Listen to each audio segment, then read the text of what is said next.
আসসালামু আলাইকুম রহমতুল্লাহ। আলহামদুলিল্লাহ। সবাই বলে শুধু বেল দাম দাম, আসলে বেল পানির দামে কিনা যায় যদি আপনি বুঝে শুনে ভালো ক্রেতার থেকে কিনতে পারেন, ভালো ব্যবসায়ীর থেকে কিনতে পারেন। সব কিছু সিন্ডিকেট।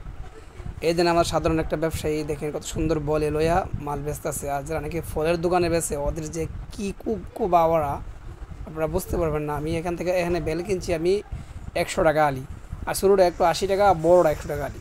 দেখেন, বড়োটা আমি 100 টাকা আলি করে লইছি, আর এই পাশে আছে 150 টাকা আলি। তো 150 টাকা আলি আর 100 টাকা আলি, কত ডিফারেন্স দেখছি নি। আর একটা বেলের দাম 700, 800, 1000 টাকা দাম উঠতেছে। দেখেন মানুষ কত সিন্ডিকেট। এ ভাইয়ের কাছে ভালো ভালো যে বেলটি এটি 150, 160, আর একটু ছোটো যেটা এটা 100 টাকা আলি। তো দেখেন 100 টাকা আলি এখনও বেল পাওয়া যায়, এবং 160 টাকা আলি একটু বড়োটা। তো আলহামদুলিল্লাহ, তাহলে সস্তা সব জায়গায় আছে যদি আপনারা বুঝে শুনে এবং ভালো ব্যবসায়ী থেকে কিনতে পারেন।